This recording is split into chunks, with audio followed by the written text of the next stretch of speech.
नमस्कार, जय हिंद, जय भारत। चलिए सभी बच्चों का आरसी सिंह चैनल में बहुत बहुत स्वागत है। लगातार आप लोग जो है हमारे सब्सक्राइबर के रूप में जुड़ रहे हैं, इसके लिए आप सभी लोगों को बहुत बहुत धन्यवाद। तो चलिए हाइड्रोजन का जो चल रहा था टॉपिक्स, उसके अंतर्गत आज हम आपको हाइड्रोजन का एक दूसरा यौगिक बताने जा रहे हैं, जो है आपका भारी जल। क्या है? भारी जल। तो आइए आज आप लोगों को भारी जल के बारे में बताने जा रहे हैं। ओके, चलिए एक मिनट बस थोड़ी सी स्केच हम अपना ले लें और शुरू करते हैं भारी जल। तो देखिए, सबसे पहले हम आपको बता रहे हैं कि भारी जल जिसको हैवी वाटर कहते हैं। अब हैवी का मतलब तो भारी होता है, वाटर का मतलब जल होता है। तो यहाँ पर जो इसका फार्मूला होता है उसको हम कहते हैं ड्यूटीरियम ऑक्साइड। ये इसका आपका भारी जल का फार्मूला है। ठीक है, ये ड्यूटीरियम ऑक्साइड, इसको क्या कहते हैं? Deuterium oxide. ड्यूटीरियम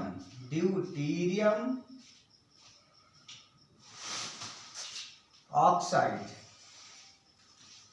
ये ड्यूटीरियम का ऑक्साइड है, अर्थात ड्यूटीरियम ऑक्साइड इसको कह सकते हैं। और कहते हैं इसको भारी हाइड्रोजन का भी ऑक्साइड कहा जाता है। चलिए दूसरा पॉइंट क्या है इसके बारे में? दूसरा पॉइंट ये है कि ये प्रकृति में बहुत कम मात्रा में मिलता है। ये प्रकृति में आपके नेचर में बहुत कम मात्रा में मिलता है। चलिए, बहुत कम मात्रा में मिलता है प्रकृति में,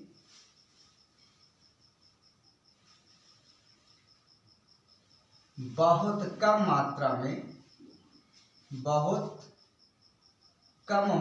में प्राप्त होता है। प्रकृति में बहुत कम मात्रा में मिलता है। ये दूसरा पॉइंट इसका हुआ। ठीक है, तीसरा पॉइंट क्या है आपका इसके अंतर्गत? तीसरा पॉइंट क्या हो जाएगा कि इसकी जो खोज है ना, इसकी जो खोज है, तो खोज को किए हैं कौन कौन से वैज्ञानिक किए? जरा देखिए, यूरे और वासबर्न, यूरे तथा वासबर्न, इनका नाम थोड़ा सा याद रखिएगा। वासबर्न, कुछ लोग वासबर्न भी कहते हैं, कुछ लोग वासबर्न भी कहते हैं। तो ध्यान रखिए कि जो खोज है यूरे और वासबर्न ने किया था। और कब किया था? 1932 में। एक ये इसका अलग की पॉइंट आ गया है। अब देखिए, इनके अनुसार क्या था ना, यूरे और वासबर्न ने क्या कहा था कि साधारण जो जल होता है उसके 6000 भागों में एक भाग आपका भारी जल होता है। तो उन्होंने क्या कहा था? साधारण जल के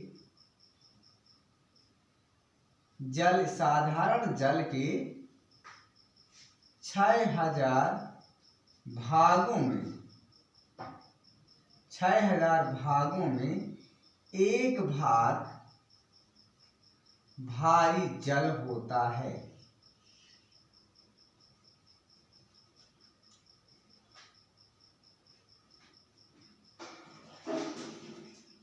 ये यानी साधारण जल के 6000 भागों में एक भाग भारी जल का होता है, यूरे और वासबर्न के हिसाब से।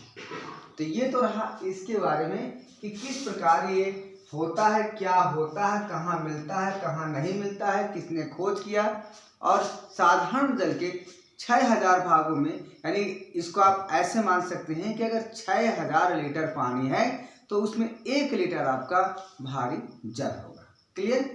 तो ये इसके बारे में इतना आपको बताया गया। अब देखिए इसको बनाने की विधियां क्या हैं। तो बहुत महत्वपूर्ण चीज बताने जा रहे हैं, यहीं से आपको टॉपिक अच्छा शुरू होता है। तो क्या होते हैं बनाने की विधियों में? देखिए, निर्माण की विधि।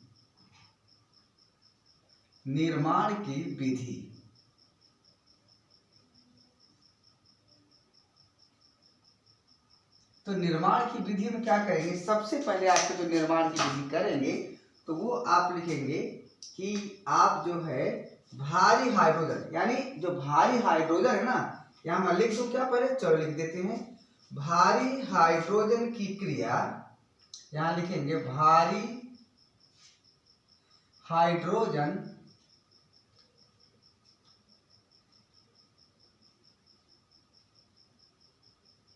भारी हाइड्रोजन की क्रिया, भारी हाइड्रोजन की क्रिया जल के साथ, किसके साथ, जल के साथ। भारी हाइड्रोजन की क्रिया जल के साथ कराने पर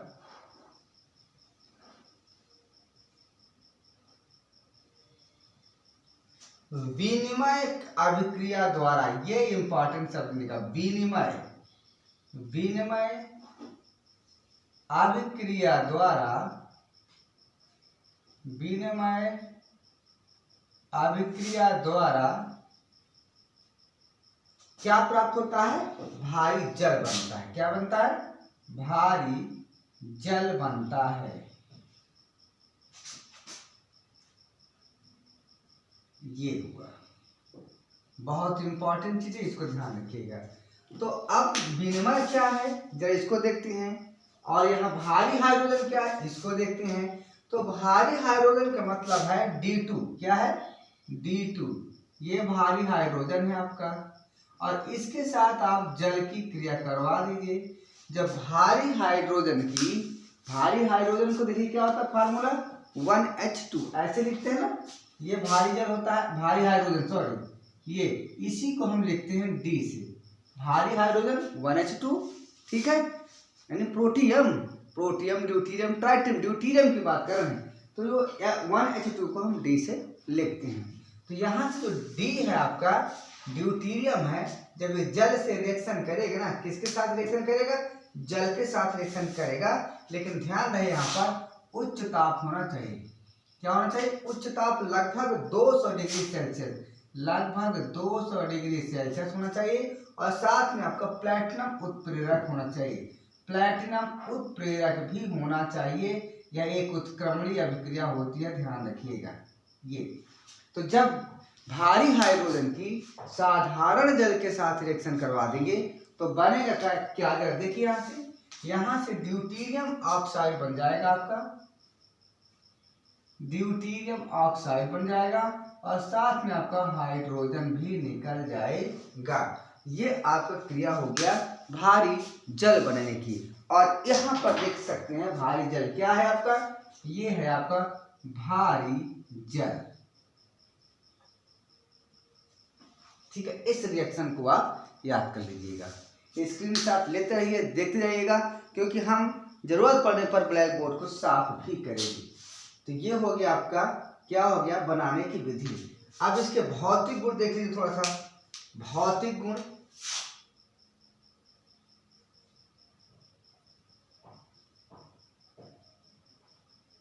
ये आपका भौतिक गुण, तो भौतिक गुण में नंबर 1 में क्या लिखेंगे, कि रंगहीन, गंधहीन, स्वादहीन द्रव है। पहला चीज, ये रंगहीन,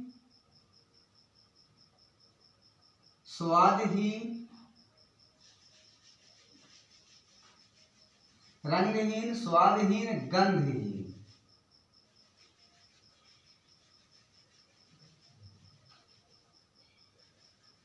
द्रव होता है, ठीक। मतलब जिस प्रकार आपका साधारण जल था जो रंगहीन था, गंधहीन, स्वादहीन था, उसी प्रकार आपके यहाँ पर जो आपके भारी जल है वो भी रंगहीन, गंधहीन, स्वादहीन द्रव होता है। दूसरा पॉइंट इसमें क्या है, जो जल होता है उसकी अपेक्षा जो इसका अणुभार होता है ज्यादा होता है। चलिए, सामान्य जल की अपेक्षा इसका अणुभार उच्च होता है, सामान्य जल की अपेक्षा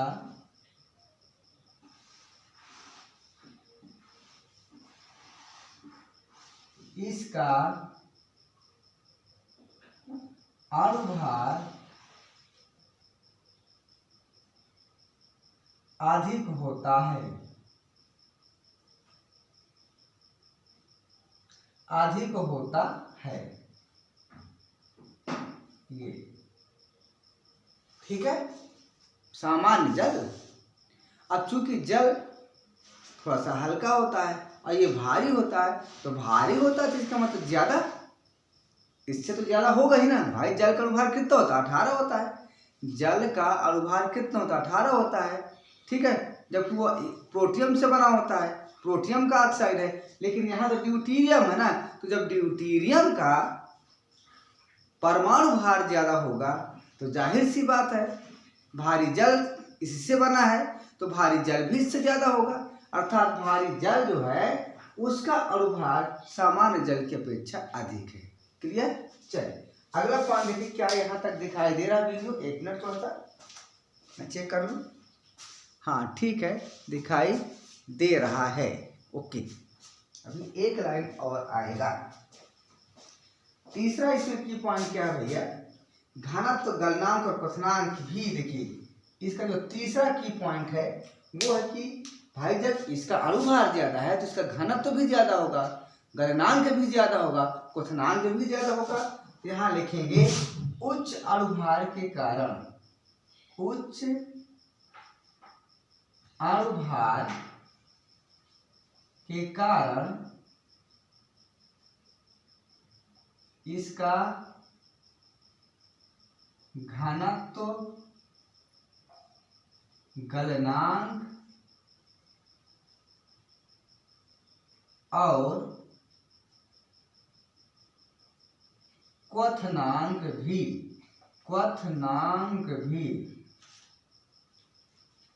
उच्च होता है।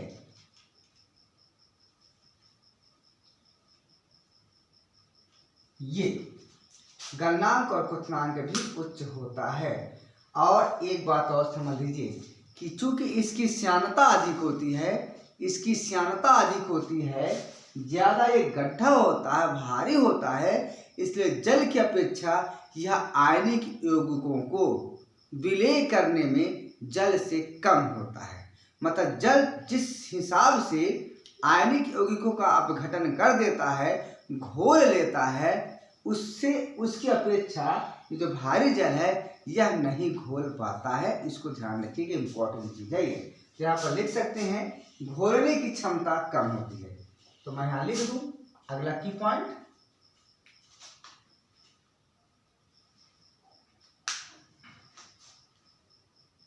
जल की अपेक्षा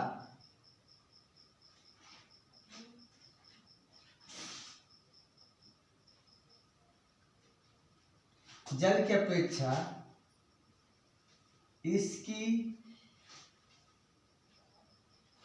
घोलने की क्षमता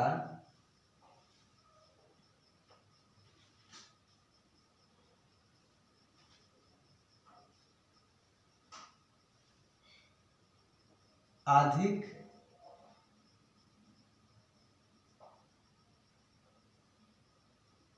होती है। ये जल की अपेक्षा इसकी घोलने की क्षमता अधिक नहीं होती, यानी कम होती, क्षमता कम, तो कम होती है। ये इसके भौतिक गुण हैं। क्लियर? तो यहाँ तक तो कोई दिक्कत नहीं है, आप याद कर सकते हैं, समझ सकते हैं। लेकिन अब आइए जो आपकी केमिकल प्रॉपर्टीज हैं, जिसके लिए हमें बड़ी बेसब्री से इंतजार रहती है। तो आइए आपको दिखाते हैं रासायनिक गुण क्या होते हैं। रासायनिक गुण क्या होते हैं? आइए रासायनिक गुण, ये देखिए नंबर 1। चलिए देखते हैं पहला क्या है, विद्युत अपघटन। पहला ही हम इसका लिखते हैं विद्युत अपघटन। क्या होता है इसमें देखिए, विद्युत अपघटन।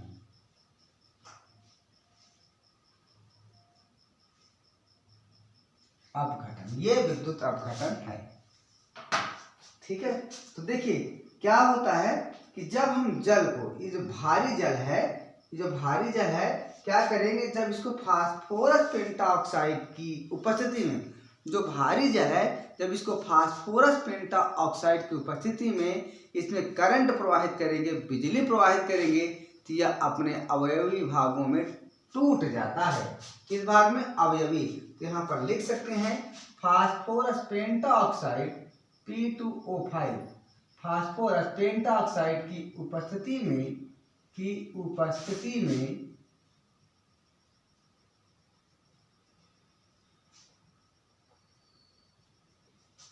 फास्फोरस पेंटाऑक्साइड की उपस्थिति में इसका विद्युत अपघटन,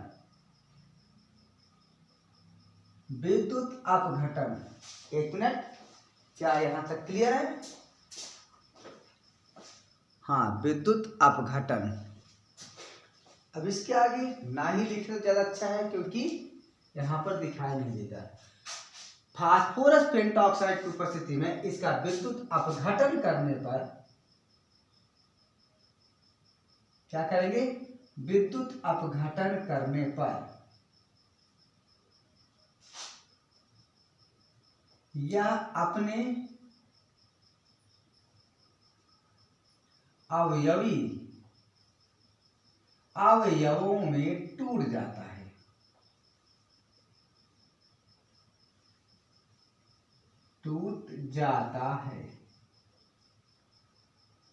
ये तो जरा देखिए कैसे टूटता है, आइए देखते हैं। यहां पर लिखते हैं भारी जल ड्यूटीरियम ऑक्साइड, इसमें प्रवाहित करेंगे क्या? विद्युत, और फास्फोरस पेंटाऑक्साइड की उपस्थिति में P2O5 यहां पर लिखेंगे विद्युत। ये भारी जल है, फास्फोरस पेंटाऑक्साइड की उपस्थिति में जब इसमें विद्युत प्रवाहित करेंगे तो क्या होगा? ड्यूटीरियम अलग हो जाएगा और साथ में ऑक्सीजन भी निकलेगी। अब चूंकि इधर ऑक्सीजन एक है, इधर ऑक्सीजन दो है, तो ऑक्सीजन को दो करने के लिए हम इधर कर देंगे। ये O2 अकेले O के रूप में नहीं निकलेगा, वो भी गैस के रूप में निकलेगा, इसलिए O2 हो जाएगा। तो O2 अगर इधर है तो इधर करने के लिए दो लगाना पड़ेगा, और जब इधर दो होगा तो D 4 होगा, तो यहाँ भी दो करना पड़ेगा। ये अब आपको पता है कि ऑक्सीजन किधर जाएगा? ऑक्सीजन किधर जाएगा भाई? एनोड पर जाएगा। कहाँ जाएगा? ये एनोड पर जाएगा। एनोड पर क्यों जाएगा?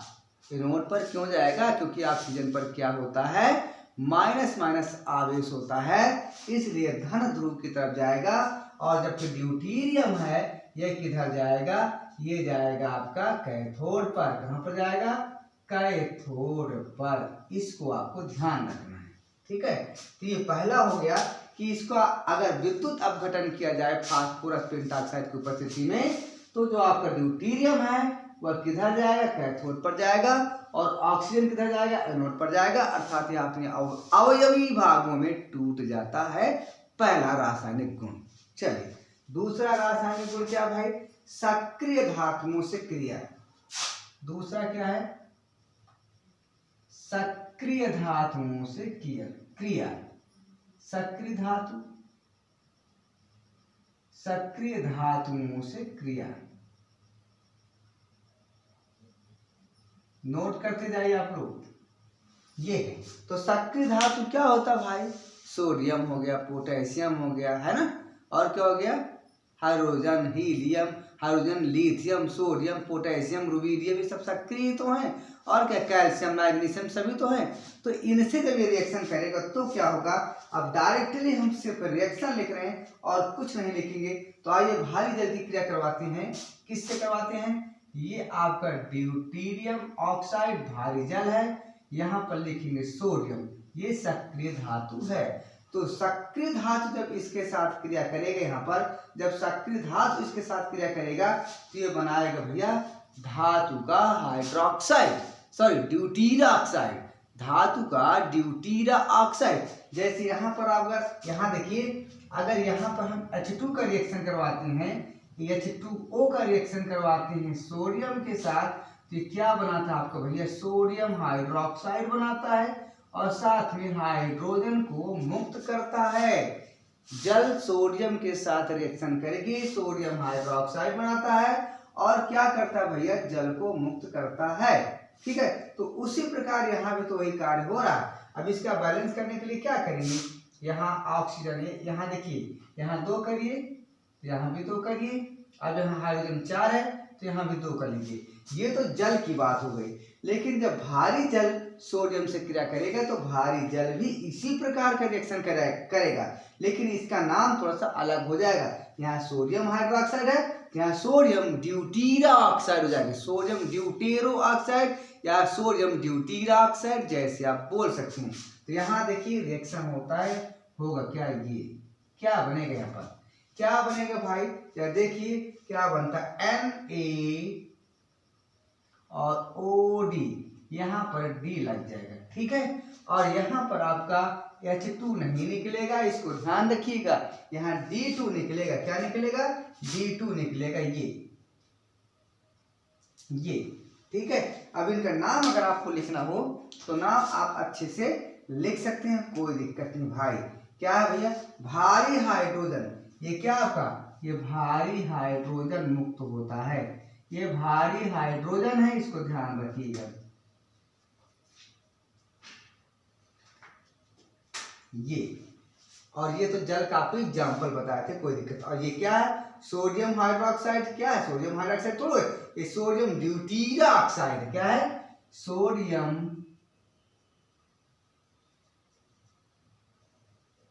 ड्यूटीरा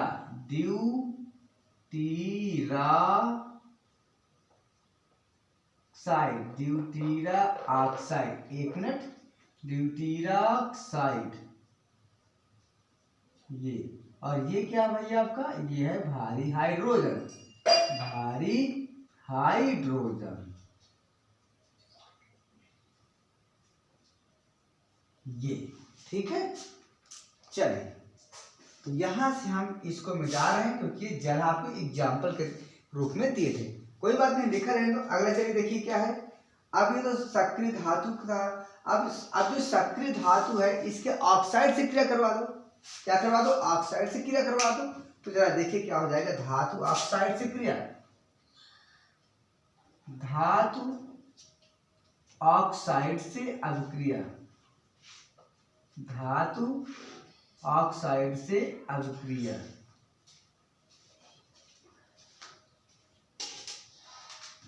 ये। अब इसमें क्या होगा भैया, जल का करवा सकते हैं क्या, अगर जल का करवाएंगे तो क्या होगा भाई, जरा देखिए यहां से हम इसी करवाते हैं, ये है आपका सोडियम ऑक्साइड, धातु का ऑक्साइड है भाई, यहाँ Na का 1 होता है, इधर 1 लिखा हुआ है, दिखता नहीं है, ऑक्सीजन की 2 होती तो हम बगल में 2 लिख दिए हैं, ये हो गया सोडियम ऑक्साइड। अगर इसकी जल के साथ रिएक्शन करवाएंगे, अगर इसकी जल के साथ रिएक्शन करवाएंगे आप, तो क्या बनता है भैया, सोडियम हाइड्रोक्साइड बनता है, सोडियम हाइड्रोक्साइड बनता है। बैलेंस बराबर करने के लिए आप क्या करेंगे, यहाँ 2 लगाएंगे, 2 sodium 2 sodium, 2 oxygen 2 oxygen 2 hydrogen. ये साधारण जल के साथ रिएक्शन है। लेकिन अगर हम इसी सोडियम ऑक्साइड की अभिक्रिया, ध्यान से देखिएगा, Na2O, इसी सोडियम ऑक्साइड की अभिक्रिया हम ड्यूटीरियम ऑक्साइड यानी भारी जल से करवा दें तो इसी प्रकार का प्रोसेस होगा और बनेगा क्या आपका, NaOD, यही बनेगा आपका। और यहाँ बैलेंस करने के लिए हम 2 लगा देंगे, तो 2 सोडियम, ऑक्सीजन 1 2, यहाँ भी 2 है और 2 आपका D है, यहाँ पर भी 2 आपका D है। इसका नाम क्या है भाई, आप बता सकते हैं, अभी तो बताएं, सोडियम ड्यूटीरा ऑक्साइड। क्या नाम है इसका, सोडियम ड्यूटीरा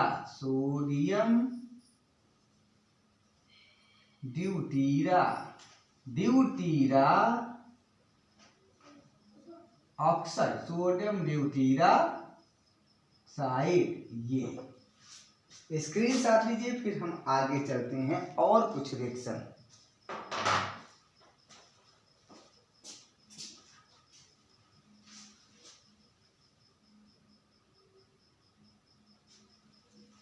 फटाफट लीजिए स्क्रीनशॉट भाई।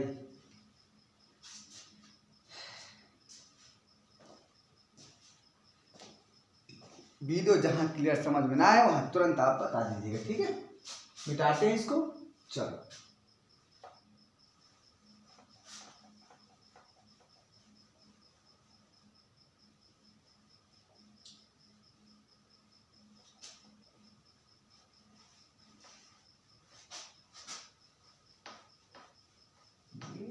ब्लैक बोर्ड भी कमाल की चीज है भाई, जब मिटाओ तो अच्छे से मिटता नहीं और ना मिटाओ तो सब मिट जाता है। सब कमाल की चीज है और आप लोग भी कमाल है जो हमारे वीडियो को देख रहे हैं। हम तो है ही हैं जो हैं, ठीक है। पता है हमको लोग कहते हैं कि ये पागल है, हम पागल हैं क्या? आपको लगता है क्या? कोई नहीं कहेगा भैया, हैं तो हैं। कोई किसी में पागल है, कोई किसी में पागल, हम अपने इसी में पागल। आइए चलिए, ये तो हो गया। एक और रिएक्शन आप करवा दीजिए। किसका रिएक्शन करवाएंगे भाई? कैल्शियम के साथ करवा दीजिए। चलिए कैल्शियम के साथ करवा दो। कैल्शियम ऑक्साइड, ये भी तो धातु का ऑक्साइड है। इसके साथ जब आप भारी जल का रिएक्शन करवाएंगे तो क्या बनेगा भाई? यहाँ भी तो कैल्शियम हाइड्रोक्साइड बनेगा, लेकिन वो जल के साथ होता है। किसके साथ? जल के साथ। यहाँ पर क्या बनेगा भैया? यहाँ पर बने कैल्शियम ड्यूटीराक्साइड। देखिए यहाँ पर क्या बनता है, यहाँ Ca कर दो, ये हो गया, ब्रैकेट लगाओ, 2O है 2O हो जाएगा, 2D है 2D हो जाएगा ये, और इसको कहेंगे क्या कहेंगे? कैल्शियम ड्यूटीराक्साइड। क्या कहेंगे? कैल्शियम ड्यूटीराक्साइड। यहाँ लिख देते हैं कैल्शियम ड्यूटीरा, ये ड्यूटीराक्साइड। ये मजा आ रहा हो भाई तो शेयर करना शुरू कर दो, ठीक है। एक एक रिएक्शन समझाएंगे, आपको परेशान होने की आवश्यकता नहीं। चलिए अगला देखिए, अम्लीय ऑक्साइडों से अपक्रिया। अगला जो आपका है हेडिंग इंपॉर्टेंट, अम्लीय ऑक्साइडों से अपक्रिया। अम्लीय ऑक्साइडों से अपक्रिया। अम्लीय ऑक्साइडों से अपक्रिया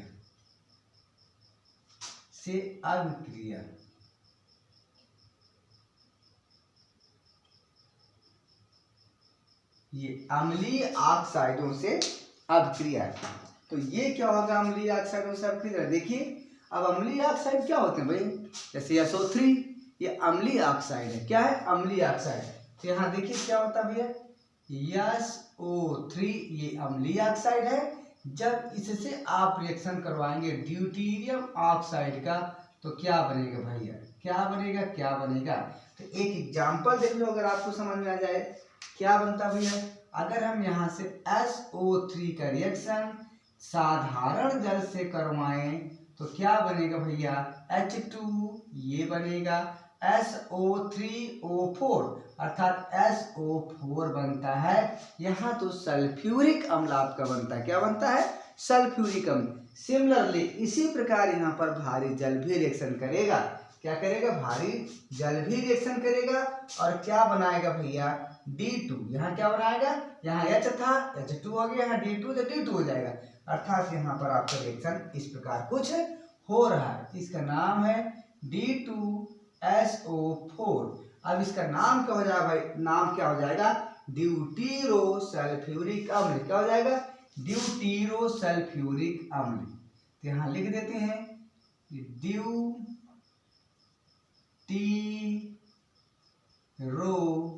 सल्फ्यूरिक अम्ल। सल्फ्यूरिक अम्ल ये हो गया, ठीक है। चलिए अगला देखिए, एक और अगर करवाना चाहते करवा दीजिए, नाइट्रोजन पेंटाऑक्साइड के साथ करवा दीजिए। तो आइए देखते हैं नाइट्रोजन पेंटाऑक्साइड के साथ।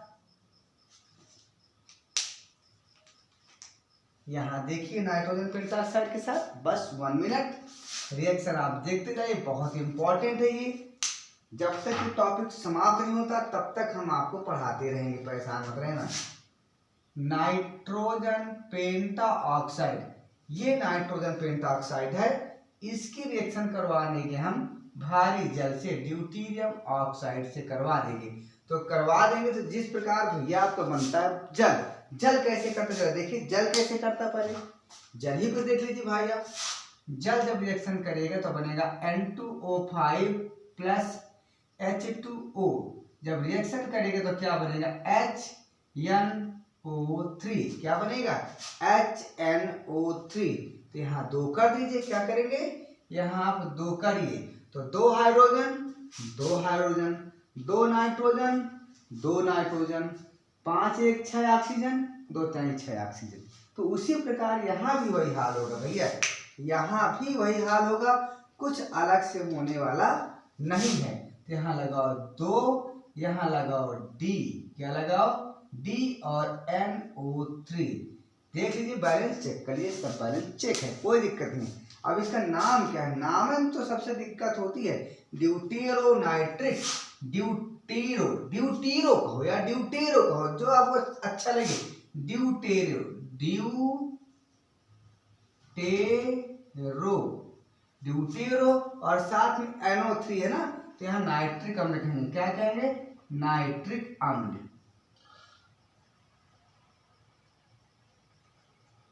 ये आपका हो चुका है, ठीक है। चलिए अब देखिए अगला, देखिए क्या कहेंगे अब आप रिएक्शन करवाएंगे धातु नाइट्राइट से अभिक्रिया, धातु नाइट्राइट के साथ अभिक्रिया, धातु नाइट्राइट के साथ अभिक्रिया। तो धातु नाइट्राइट क्या होता है भाई, धातु का NO3, धातु का NO3। तो आइए देखते हैं क्या बनता है भैया। एक धातु ले लो, मैग्नीशियम ले लो और उसके साथ नाइट्रोजन जोड़ दो, तो यहाँ देखिए क्या बनता है भैया। तो Mg आपका मैग्नीशियम हो गया, इसके साथ हम N जोड़ना चाहते हैं। तो मुझे ये बताओ आप, जैसे यहाँ पर मैं लिख दूं, क्या लिख दूं मैग्नीशियम और यहाँ N लिख दूं, तो मैग्नीशियम नाइट्राइट बनेगा कैसे भाई। तो नाइट्रोजन का 3 होता है आपको पता है, तो यहाँ 3 लगाना पड़ेगा, मैग्नीशियम का 2 होता है, यहाँ लगाना पड़ेगा। तो ये हो गया मैग्नीशियम नाइट्राइट, क्या हो गया मैग्नीशियम नाइट्राइट। तो यहाँ पर आपको फार्मूला लिखेंगे Mg3 और यहाँ पर 2। इसके साथ जब आप भारी जल का रिएक्शन करवाएंगे, भारी जल का रिएक्शन करवाएंगे तो क्या बनेगा, देखिए यहाँ पर ये आपका D2O है। अब क्या बनेगा आप खुद सोचो, क्या बन सकता है यहाँ पर, क्या बन सकता है भाई। तो पहली बात तो आपके देखिए मैग्नीशियम हाइड्रोक्साइड जैसे बनता था जल के साथ, अगर जल का रिएक्शन करवाएंगे तो मैग्नीशियम हाइड्रोक्साइड बनता था, यहाँ पर भी वही हाल बनेगा। मैग्नीशियम का क्या बनेगा भाई, फटाफट देखिए, मैग्नीशियम का जो आपका OH था तो यहाँ OD हो जाएगा, क्या हो जाएगा OD हो जाएगा। तो यहाँ पर लिख लेंगे आप मैग्नीशियम Mg और यहाँ पर क्या बनेगा भैया, यहाँ पर हो जाएगा आपका OD, क्या हो जाएगा OD का होल ट्वाइस। भाई मैग्नीशियम की 2 होती है तो यहाँ 2 लिख दिए, जैसे वहां पर ड्यूटेरो हाइड्रोक्साइड था उसी प्रकार यहाँ पर मैग्नीशियम ड्यूटेरो हाइड्रोक्साइड है। अब इसके बाद जब मैग्नीशियम और O2 का होल ट्वाइस बन गया, तो अब क्या बनने वाला भाई, यहाँ से भैया आपका बनेगा अमोनिया, उसमें बनता था जल के साथ, क्या बनता था जल के साथ, रिएक्शन करवा कर भी दिखा रहे हैं आपको, ठीक है। तो यहाँ भी आपका बनेगा वो अमोनिया नहीं होगा, बल्कि NH3 की जगह NAD3 हो जाएगा, क्या हो जाएगा NAD3 हो जाएगा। यहाँ पर लिखेंगे NAD3, इसका नाम क्या है भैया, इसका नाम है ड्यूटीरो अमोनिया। क्या नाम इसका, ड्यूटीरो अमोनिया। क्या नाम है इसका, ड्यूटीरो अमोनिया। ये ठीक है। अगर आप इसी का रिएक्शन करवाना चाहते हैं उसके साथ जल के साथ करवाइए, मैं यहाँ पर करवा कर दिखा दूं, पर यहाँ मैं देखना चाहता हूँ क्या यहाँ पर जगह है या नहीं।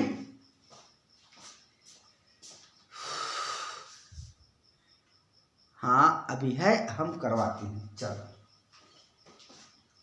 देखिए, अगर हम जल का करवा दें तो क्या होता है, Mg3N2 यहाँ से करवाएंगे D2 बैलेंस। अभी देखते हैं, यहाँ पर हो जाएगा आपका मैग्नीशियम, यहाँ OH का होल ट्वाइस और यहाँ NH3 होता है। अब बैलेंस बराबर करना है तो नाइट्रोजन 2 है तो नाइट्रोजन यहाँ 2 करना पड़ेगा। ये मैग्नीशियम 3 है तो मैग्नीशियम भी करना पड़ेगा, ठीक है, मैग्नीशियम भी आपको करना पड़ेगा। और यहाँ पर हमें 3 करना ही करना है।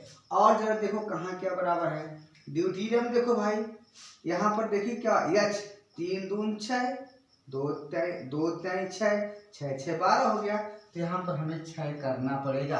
अब जरा चेक कर, देखो देखो देखो देखो देखो देखो बाबू, यहाँ भाई यहाँ क्या है H2 है ना। अब देखो 6 दूनाई 12, 3 दून 6, 2 3 6, यहाँ हाइड्रोजन 6, यहाँ हाइड्रोजन 6। देखिए आप फटाफट देखिए, यहाँ हाइड्रोजन 6 दूनाई 12 है, इधर देखिए 3 दून 6 और यहाँ भी 2 3 6, तो हाइड्रोजन दोनों तरफ कितना है 12।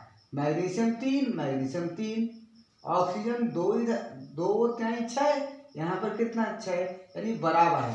तो जिस प्रकार मैग्नीशियम नाइट्राइड जल के साथ रिएक्शन करके मैग्नीशियम हाइड्रोक्साइड और अमोनिया बनाता है, उसी प्रकार जो भारी जल है मैग्नीशियम नाइट्राइड के साथ अभिक्रिया करके क्या बनाएगा भैया, मैग्नीशियम ड्यूटीरो हाइड्रोक्साइड, जो भी आप कह सकते हैं, ठीक है। और यहाँ पर जो आपका NH3 उसकी जगह ND3 होगा, जिसका नाम है ड्यूटीरो अमोनिया। क्या हो जाएगा, ड्यूटीरो अमोनिया हो जाएगा। और यहाँ मैग्नीशियम ड्यूटीरा क्या ऑक्साइड, बिल्कुल जो आप कहना चाहते हैं कर सकते हैं, ड्यूटीरॉक्साइड, मैग्नीशियम ड्यूटीरॉक्साइड यहाँ पर बन रहा है, ठीक है, ओके। मैग्नीशियम ड्यूटीरॉक्साइड यानी हाइड्रोक्साइड। चलिए अगला देखिए, तो ये आपका हो गया। अब इसके बाद देखिए, तो यहाँ जब मैग्नीशियम नाइट्राइड यानी धातु नाइट्राइड का रिएक्शन हुआ तो अमोनिया बन रहा है, यहाँ पर क्या बन रहा है, लेकिन यहाँ पर जब भारी जल है तो ड्यूटीरो अमोनिया बन रहा है। इसी प्रकार आप जब रिएक्शन करवा देंगे और अन्य किसी के साथ, जैसे मान लें धातु फास्फाइड से अपक्रिया, किससे, धातु फास्फाइड से अपक्रिया। चलो भाई, धातु फास्फाइड क्या है, धातु फास्फाइड, धातु फास्फाइड से, तो जब धातु फास्फाइड से अपक्रिया होती है तो क्या होगा भैया, नाम है भैया, यहाँ लिखो Ca3P2, ये है कैल्शियम फास्फाइड है। क्या है, कैल्शियम फास्फाइड, फास्फोरस के 3 कैल्शियम के 2 अगल बगल लगा दिए। अब इसके साथ जब आप भारी जल का रिएक्शन करवाएंगे तो क्या बनेगा, इसको थोड़ा और इधर करो, पता नहीं कितना जोड़ना पड़े, ये ठीक है। तो यहाँ भी आपका बनेगा वही चीज, कैल्शियम और OH का यहाँ OD रहेगा भाई, ठीक है, OD का होल ट्वाइस, और साथ में आपका बनेगा यहाँ पर PD3। अब बैलेंस बराबर करना हो तो कर लीजिए फटाफट, यहाँ पर 3 था, यहाँ पर 3 कर लीजिए, और साथ में यहाँ फास्फोरस देखिए कितना 2 है, तो यहाँ 2 कर लीजिए, और जहाँ बराबर न हो वहाँ बराबर कर लीजिए, यहाँ पर 6 कर दीजिए। अब आपका सब कुछ कंप्लीट हो गया। तो ये कैल्शियम ड्यूटीरॉक्साइड हो गया। क्या हो गया, कैल्शियम ड्यूटीरॉक्साइड, यहाँ लिख देते हैं कैल्शियम, क्या लिखेंगे, कैल्शियम ड्यूटीरॉक्साइड, ड्यूटीरॉक्साइड। ये मजा आया, अगर मजा आया हो तो लाइक शेयर जरूर करो भाई, फटाफट जरूर करो। बहुत जल्दी आपको पूरे करवाना है, 1000 आपको तत्काल करवाना है, ये हमारा आपसे रिक्वेस्ट है। स्पष्ट वीडियो तो दिख रहा है, थोड़ा साइज बड़ा कर दें क्या, ओके 1 मिनट, थोड़ा सा नहीं, ठीक है, कुछ नहीं करेंगे, इतना सही है। अभी आप यंग होंगे सब लोग, आंखें काम कर रहे होंगे, अच्छे से पढ़ लीजिए, ठीक है। चलिए अगला देखिए भाई, आप देखिए एक काम और कर देते हैं, बस हो गया। एक काम और कर देते, क्या करवा देते हैं, ड्यूटेरीकरण। एक इंपॉर्टेंट याद आ गया, ड्यूटेरीकरण, ये इंपॉर्टेंट है, ड्यूटेरीकरण।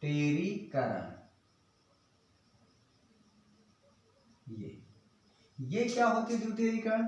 लवणों को भारी जल में, मैं यहाँ लिख दूं क्या, लवणों को भारी जल में घोलने पर उनका जल अपघटन होता है। कोई भी लवण है जब उनको आप घोलेंगे भारी जल में तो उनका क्या हो जाता है, जल अपघटन होता है। जैसे एक लवण ले लो, फेरिक क्लोराइड, आयरन क्लोराइड का, तो यहाँ से हम लिखते हैं FeCl3, ये हो गया फेरिक क्लोराइड, और यहाँ पर हम भारी जल का रिएक्शन करवाएंगे, D2O, ये हो गया।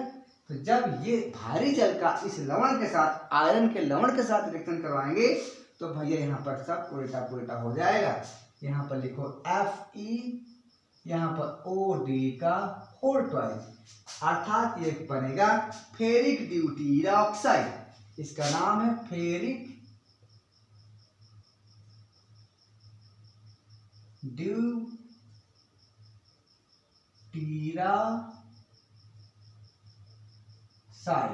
ये बन गया। और साथ में आपको क्या बनेगा भाई, यहाँ से आपका DCl बाहर हो जाएगा, DCl। ये अगर वहां पर होता H वाला होता, जल वाला, तो HCl होता, यहाँ पर DCl है, ठीक है। इसका नाम क्या है, ड्यूटीरियम क्लोराइड। क्या नाम है इसका, नाम है ड्यूटीरियम क्लोराइड। क्या नाम है, ड्यूटीरियम क्लोराइड। मैं यहाँ लिख दूं क्या, कहाँ, जगह भी तो नहीं है, कहाँ लिखें। चलो अब इसको बैलेंस कर दो, बस हो गया। यहाँ Cl3 है तो यहाँ 3 कर दो, ये हो गया। और Fe ठीक है, O आपका 2 है, यहाँ पर भी 2 कर लो। D कितना 4 है, इधर पे 3, और कम ज्यादा हो रहा है क्या, तो अगर कम ज्यादा हो रहा है तो कहीं और कर दो।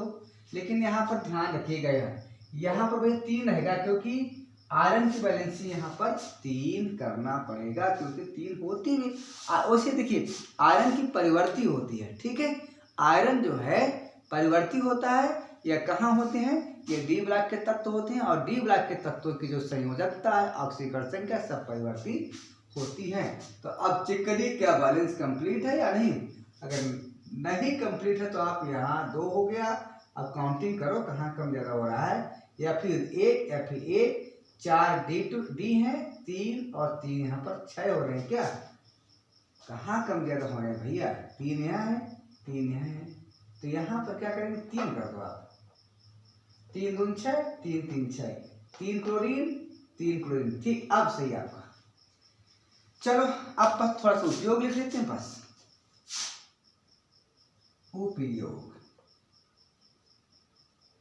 तो उपयोग में क्या होगा भैया, उपयोग में क्या होता है, देखिए ये जो न्यूट्रॉन होते हैं, जो नाभिकीय रिएक्टर होते हैं, उसमें न्यूट्रॉनों की गति को धीमा कर देते हैं और विमंदक के रूप में काम करते हैं। तो पहला है क्या है, नाभिकीय रिएक्टरों में, नाभिकीय रिएक्टरों में, देखो क्या लिख रहे हैं, नाभिकीय रिएक्टरों में, ठीक है, रिएक्टरों में तीव्र न्यूट्रॉनों की गति को मंद करने में, भाई मंद कर देती, क्या कर देती है, न्यूट्रॉनों की गति को मंद कर देते हैं। तो मंद करने में क्या हो जाएगा, विमंदक के रूप में भाग लेते हैं, विमंदक के रूप में भाग लेते हैं।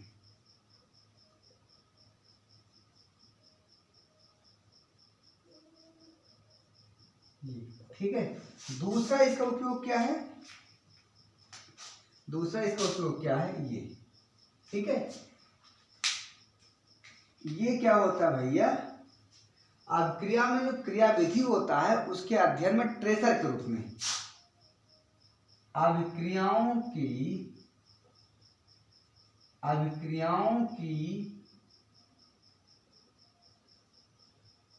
क्रिया विधियों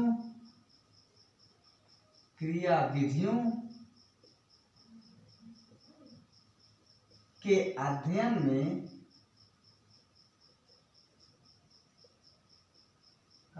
में ट्रेसर के रूप में, किसमें, ट्रेसर के रूप में प्रयोग होता है। ये बस दो तो प्रयोग होते भैया। अब लिख लो जैविक प्रभाव क्या है। जैविक प्रभाव, जैविकों पर क्या प्रभाव डालता है। जैविक प्रभाव देखिए, अगर भारी जल है तो इसके प्रभाव से जो मेढक है, मछलियां हैं, टैडपोल, इनकी मृत्यु हो जाती है। मेढक, टैडपोल, मछलियां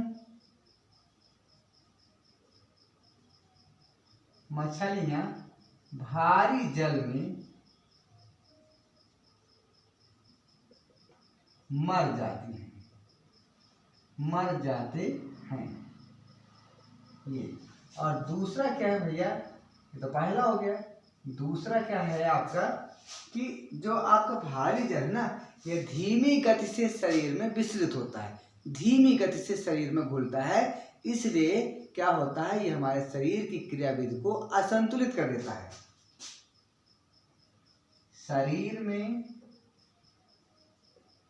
धीमी गति से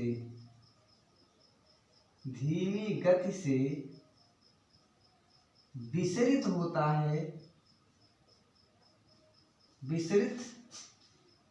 होता है, क्या नीचे दिखाई दे रहा है, एक मिनट।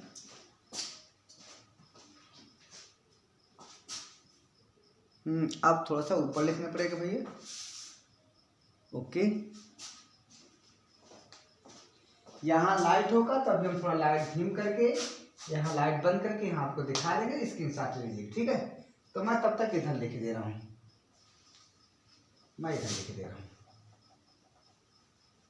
इतने में आ जाएगा। शरीर में धीमी गति से विस्तृत होता है,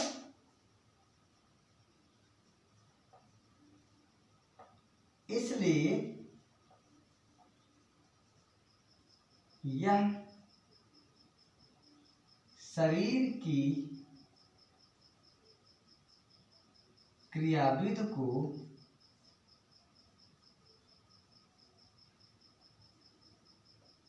असंतुलित कर देता है।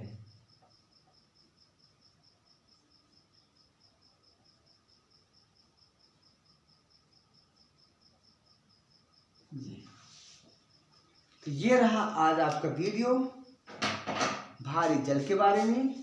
अगर वीडियो अच्छा लगा हो तो लाइक और सब्सक्राइब जरूर करिएगा। आप यहाँ नीचे देख सकते हैं, आप स्क्रीनशॉट ले सकते हैं, क्योंकि यहाँ पर लाइट आपको परेशान कर रही थी, ठीक है। स्क्रीनशॉट अगर ले लिए हो तो ठीक है। चलिए, तो अगर वीडियो अच्छा लगा हो तो लाइक, सब्सक्राइब, शेयर जरूर करिएगा। सभी को शुभ रात्रि, नमस्कार, जय हिंद, जय भारत।